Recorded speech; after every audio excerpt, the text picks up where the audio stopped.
নমস্কাৰ সকলোকে স্বাগতম জনাইছোঁ বিকিজ ব্লগৰ অন্য এটা ভিডিঅ'লৈ। আজিৰ ভিডিঅ'টোত আপোনালোকক খাচী গাহৰি পালনৰ ওপৰত মানে বহুতেই প্ৰশ্ন কৰি আছিলে, গতিকেলৈ খাচী গাহৰি পালনৰ ওপৰত কিছু কথা আপোনালোকক জনাবলৈ চেষ্টা কৰিম। লগতে গাহৰি ফাৰ্মৰ ঘৰটোৰ বিষয়ে মানে ফাৰ্মখনৰ বিষয়ে কথা পাতিম আৰু লগতে ইয়াত মানে কিমান দিনত কিমান আৰু গ্ৰ'থ আৰু মেইন কথা হৈছে গ্ৰ'থটোৰ ওপৰতো কথা পাতিম। গতিকে আপোনালোকে প্ৰথমৰ পৰা শেষলৈকে ভিডিঅ'টো ধুনীয়াকৈ চাই থাকক, সকলো কথা গম পাব। আৰু যিখন ফাৰ্ম আপোনালোকক মই ইতিমধ্যে দেখুৱাই আছোঁ, এই ফাৰ্মখনৰ যিকেইটা গাহৰি দেখিছে আপোনালোকে 5টা ডাঙৰ খাচী গাহৰি আছে। আচলতে এইকেইটা আনোতে সৰু আছিলে, কিন্তু এতিয়া ডাঙৰ হৈছে। মানে গাহৰিকেইটা কিমান দিনত ডাঙৰ হৈছে আৰু কিমান দানা খায় আৰু লগতে গাহৰিকেইটাক ৰাখিবৰ কাৰণে কেনেকুৱা ঠাইত ৰখা হৈছে, সকলোখিনি কথা আপোনালোকে গম পাব এই ভিডিঅ'টোৰ যোগেদি। সেইবাবে আপোনালোকে যিসকল নতুন আমাৰ চেনেলত অনুগ্ৰহ কৰি ছাবস্ক্ৰাইব কৰি লওক চেনেলটো আৰু কাষত থকা বেল আইকনটো প্ৰেছ কৰি ল'ব, যাতে আহিবলগীয়া ন'টিফিকেশ্যনটো প্ৰথমতেই পাই যায়। আৰু লগতে ভিডিঅ'টো এটা লাইক কৰিবলৈ নাপাহৰিব। আৰু প্ৰথমতে কওঁ, যিখন ফাৰ্ম আপোনালোকে এতিয়া দেখিছে এই ফাৰ্মখন হৈছে আগতে মই দেখুৱাই থকা ফাৰ্ম। আৰু ইয়াতে গোটেই 10টা গাহৰি বৰ্তমান নতুনকৈ আৰম্ভ কৰোঁতে 10টা গাহৰি ফাৰ্ম আছিলে এখন। ইয়াত মাইকী গাহৰিও আছে, মানে ফেটেনিং ফাৰ্ম আৰু লগতে মানে পোৱালি দিবৰ বাবেও ইয়াত গাহৰি ৰখা হৈছে আৰু লগতে মাংসৰ কাৰণে গাহৰি পোহা হৈছে। মানে এতিয়া যিটো আপোনালোকে বাঁহৰ গঁৰাল দেখিছে, এই বাঁহৰ গঁৰালটো নতুনকৈ নিৰ্মাণ কৰা গঁৰাল আছিলে। ইয়াত নতুনকৈ নিৰ্মাণ কৰা ঘৰ, আৰু আগতে ইয়াত গাহৰি পালন কৰি থকা হৈছিলে পুৰণা ফাৰ্মখনতে। কিন্তু নতুন ঘৰটোলৈ মানে নতুন গাহৰিকেইটাক কিয় লৈ অহা হ'ল সেই বিষয়ে কৈ আছোঁ আপোনালোকক। প্ৰথম কথা হ'ল, ফাৰ্মখনত মানে আগৰ যিখিনি ঘৰ বনোৱা হৈছিলে ঘৰটোত ঠাই ঠিকেই আছিলে, কিন্তু এই যিকেইটা গাহৰি আপোনালোকে নতুন বাঁহৰ ফাৰ্মখনত দেখি আছে, এই গাহৰিকেইটা ইয়ালৈ লৈ অহা হৈছে এটা কাৰণেই, যাতে গাহৰিকেইটা খুব সুন্দৰভাৱে মুকলি ঠাইত থাকিব পাৰে অকণমান। আৰু যিহেতু ৰ'দ পৰি থাকে ফাৰ্মখনত, সেইবাবে নতুনকৈ ইয়ালৈ লৈ অনা হৈছে 5টা গাহৰি, যিকেইটা মানে মাংসৰ উপযোগী কৰি বিক্ৰী কৰিবৰ বাবে ৰেডি কৰা হৈছে। আৰু এই গাহৰিকেইটা বয়স বৰ্তমান, এইটো যিটো গাহৰি দেখিছে এইটোৰ বয়সো 5 মাহ ধৰি লওক অনাৰ পৰা। আৰু ফাৰ্মত কিমান দিন পোৱালি হৈ থাকোঁতে কিমান দিন আছিলে, খুব সম্ভৱ 2 মাহৰ পাৰ হৈছিলে। আৰু এতিয়া বৰ্তমান 5 মাহৰ ভিতৰত আছে, প্ৰায় 5 মাহ হৈছে। আৰু ইয়াৰ ওজন প্ৰায় 80 কেজি ওচৰা-ওচৰি হৈ গৈছে। আৰু তাৰ লগতে বাকীকেইটা গাহৰিৰ গ্ৰ'থটো খুব সোনকালে ডাঙৰ হৈ আহিছে। আৰু ইয়াতে যিখন ফাৰ্ম এতিয়া নতুনকৈ বনোৱা হ'ল, এই ফাৰ্মখনৰ খৰচটোৰ কথাও আপোনালোকক অকণমান জনাই দিওঁ। যিহেতু বহুতেই কৈছিলে ইমান কম খৰচত এনেকুৱা গাহৰি ফাৰ্ম বনোৱা সম্ভৱ নহয়। তেখেতলোকক ক'ব বিচাৰিছোঁ যে ইয়াত যিখিনি পকা কাম কৰা হৈছে, মানে তলৰ ফ্ল'ৰৰ কথা কৈ আছোঁ মই, যিখিনি ফ্ল'ৰ কৰা হৈছে সেই ফ্ল'ৰখিনি মানে ফাৰ্মৰ অ'নাৰ আৰু প্লাছ লগত 2জন বা 3জন মানুহ লগাই কৰোৱা হৈছে। গতিকে তাৰ খৰচটো যথেষ্ট পৰিমাণে কমি গৈছে। আৰু লগতে শিল আৰু বালি দি ঢালাই দিয়া হৈছে তলৰ ফ্ল'ৰটো, মানে সোনকালে ভাগি নাযাবৰ কাৰণে। আৰু তাৰ লগতে কাষতে ৰাখিছে খাদ্য দিবৰ বাবে, গাহৰিখিনি খাদ্য দিবৰ কাৰণে কেইটামান সৰুকৈ খাদ্য দিয়া পাত্ৰ বনাই দিয়া হৈছে, যাতে গাহৰিখিনি খোৱাৰ ক্ষেত্ৰত কোনো অসুবিধা নহয়।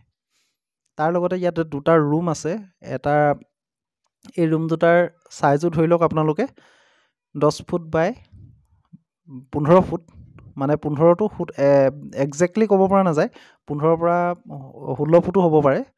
কিন্তু এপ্ৰক্সিমেট ক'বলৈ গ'লে আপোনালোকক 16 ফুটৰ ওপৰত নহয়, দীঘলটো 16 ফুট আৰু বহলটো হৈছে এটা ৰুমৰ 10 ফুটকৈ। আৰু গতিকেলৈ ইয়াত 5টা গাহৰিৰ কাৰণে যথেষ্টখিনি ঠাই হৈছে। আৰু এই দুটা ঘৰত এনেকৈ যদি মাংসৰ কাৰণে উপযোগী কৰি গাহৰি পুহিব পৰা হয়, তেতিয়া ইয়াত টোটেল 10টামান গাহৰি ধুনীয়াকৈ পুহিব পাৰি, ইয়াত কোনো অসুবিধা নহয়। আৰু ফাৰ্মখনৰ বনোৱা খৰচৰ লগত মানে গোটেই খৰচখিনি মিলাবলৈ গ'লে, বাঁহখিনি যিহেতু ঘৰৰে হয়, মই আগতে এদিন দেখুৱাইছিলোঁ এই ফাৰ্মখন বনাই থাকোঁতেই। আৰু এই বাঁহখিনি ঘৰৰ হয়, গতিকে বাঁহৰ খৰচটো একেবাৰে কমি গৈছে। আৰু অকল মাত্ৰ পকা খৰচটো প্লাছ কামৰ যিখিনি মানুহ লগোৱা হৈছে, সেই কামৰ মানুহৰ খৰচখিনি ইয়াত যোগ কৰিলেই হ'ল। আৰু কাষত কিছুমান নেট দিয়া হৈছে এনেকুৱা ধৰণে, মানে নেটটো একজেক্টলি ক'বলৈ গ'লে নেটটো এনেই বৰ্তমান দি থোৱাহে হৈছে, বা ইহঁতক মহে আক্ৰমণ নকৰিবৰ কাৰণেও কিছুমান নেট দিয়া হৈছিলে আগৰ যিটো গঁৰাল আছিলে, কিন্তু এই কাষত এনেই দি থোৱা হৈছে প্ৰটেকশ্যন এটাৰ কাৰণে, বাহিৰা চৰাই তৰাই নোসোমাবৰ বাবে। এটা ছাইডৰ পৰা যিহেতু গঁৰালটোত ৰ'দ পৰে, সেইটো ফালৰ পৰা চাবলৈ গ'লে গাহৰিখিনি খুব সুন্দৰকৈ থাকিব পাৰে। আৰু যিহেতু গাহৰিকেইটাক আগতে গা ধোৱা নহৈছিলে, এতিয়া বৰ্তমান গা ধুৱাই ধুনীয়াকৈ চাফা কৰি ৰখা হয়। আৰু গাহৰিকেইটা গা ধুৱাই থ'লে, গাহৰিকেইটা চাফ চিকুণ হৈ থাকিলে সিহঁতৰ থাকিবলৈও সুবিধা হয়। আৰু ইমান কম সময়ত যিহেতু গাহৰিকেইটা ডাঙৰ কৰা হৈছে, গতিকে লৈ আপোনালোকক মই সেইবাবে পুনৰ ফাৰ্মখনৰ বাৰে বাৰে মই আপডেট দি থাকিবলৈ চেষ্টা কৰিছোঁ, যাতে আপোনালোকে কথাখিনি ভালকৈ বুজি পায়। মানে যিখিনি গাহৰি ইয়াত 5টা গাহৰি পোহা হৈছে, এই 5টা লগতে মাইকী গাহৰি আছে 4জনী, আৰু লগত এটা বড়োৰ কাৰণে বেলেগকৈ ৰাখিছে। মই সেই বড়োটো আপোনালোকক দেখুৱাবলৈ অকণমান চেষ্টা কৰিম বাৰু। আৰু এই 5টা কিনোতে ইয়াৰ কষ্টিং আছিলে 5টা গাহৰিত 2টা গাহৰি 8,000 টকাকৈ, বাকীকেইটা 7,000 টকাকৈ। মানে 2টা গাহৰি 16,000 টকা আৰু 3টা গাহৰি হৈছে 21,000 টকা। টোটেল খৰচাটো আপোনালোকে উলিয়াই ল'ব। মই যিহেতু ইয়াত কেলকুলেট কৰি দেখাই নাথাকোঁ, আপোনালোকে নিজেই হিচাপটো কৰি ল'ব। আৰু ইহঁতৰ দানাৰ যিটো খৰচ হৈছে এতিয়ালৈকে, দানাৰ খৰচটো আপোনালোকক কৈছোঁৱেই যে তেখেতৰ যিজন অ'নাৰ, তেখেতে বৰ্তমান আলুৰ দাম যিহেতু কমিছে, আলু যথেষ্ট পৰিমাণে আলু খুৱাই আছে, লগতে চাপৰ আৰু চাউলৰ পলিচ, আৰু লগতে ব্ৰইলাৰ ষ্টাৰ্টাৰ মানে খুব কম পৰিমাণে খুৱাই আছে। আৰু বহুতেই প্ৰশ্ন কৰিছিলে যে ব্ৰইলাৰ ষ্টাৰ্টাৰ খোৱালে লুজ মোচনৰ প্ৰব্লেম হয় নেকি। আৰু যিহেতু এই ফাৰ্মখনত আপোনালোকে দেখিছেই যে ব্ৰইলাৰ ষ্টাৰ্টাৰটো কণ্টিনিউ খুৱাই থকা হৈছে, ইহঁতৰ কিন্তু লুজ মোচনৰ প্ৰব্লেম বা বাকী বেলেগ অসুবিধা এতিয়ালৈকে গাহৰিকেইটাৰ ক্ষেত্ৰত দেখা দিয়া নাই।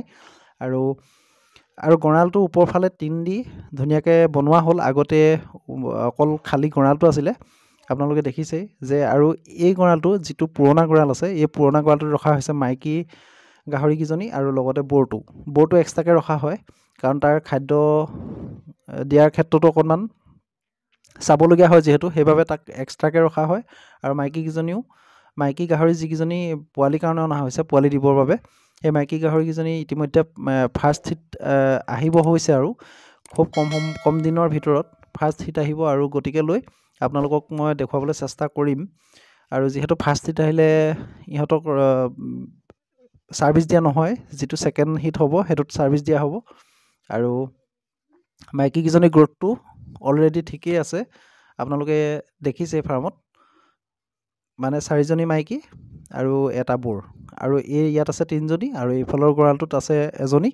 আৰু খাদ্যৰ কথা ক'বলৈ গ'লে গোটেইকেইটা গাহৰিকে একেখিনি খাদ্যকে দি থকা হয়। আৰু শুকান যিটো গাহৰি কমাৰ্চিয়েল ফিড, শুকান দানা, আৰু গাহৰিৰ যিটো কমাৰ্চিয়েল ফিড, সেইটো মাজে মাজে দি থকা হৈছে। আৰু ফাৰ্মখনৰ পৰিষ্কাৰ পৰিচ্ছন্নতাৰ ফালৰ পৰা ক'বলৈ গ'লে, ফাৰ্মখন যদি আপোনালোকে এনেকুৱা ধৰণে ধুনীয়াকৈ পৰিষ্কাৰ পৰিচ্ছন্নভাৱে ৰাখে, তেতিয়া গাহৰিখিনি গ্ৰ'থৰ ক্ষেত্ৰত কোনো প্ৰব্লেম নহয়। আৰু লগতে দানা পানী দিয়াৰ বাচনবিলাক সেইবিলাকো যদি আপোনালোকে ধুই পখালি ধুনীয়াকৈ ৰাখিব পাৰে, তেতিয়া কোনো ধৰণৰ প্ৰব্লেম নহয়। আৰু এইকেইটা বহাগ মাহৰ আগে মানে এপ্ৰিল মাহত বিক্ৰী কৰা হ'ব। বিক্ৰী কৰাৰ আগে আপোনালোকক মই ফাইনেল যিটো ইহঁতৰ ফুটেজ হ'ব, ভিডিঅ' ফুটেজ হ'ব, সেই ভিডিঅ' ফুটেজটো দেখুৱাবলৈ আপোনালোকক চেষ্টা কৰিম। আপোনালোকে সেই ফুটেজটো অনুগ্ৰহ কৰি চাব বুলি আশা কৰিলোঁ। কিমান ডাঙৰ হ'ল একজেক্টলি গাহৰিকেইটা, গোটেইকেইটা মই দেখুৱাই দিবলৈ চেষ্টা কৰিম। আৰু কিমান টকাত বিক্ৰী হ'ল সেইটো আপডেট পাই থাকিব, গতিকে আপোনালোকে ছাবস্ক্ৰাইব কৰি ল'ব। আৰু এতিয়া আমি দানা দিয়া টাইমতে আপোনালোকে দেখিছে, যিখিনি দিয়া হৈছে এইখিনি সিজোৱা দানা।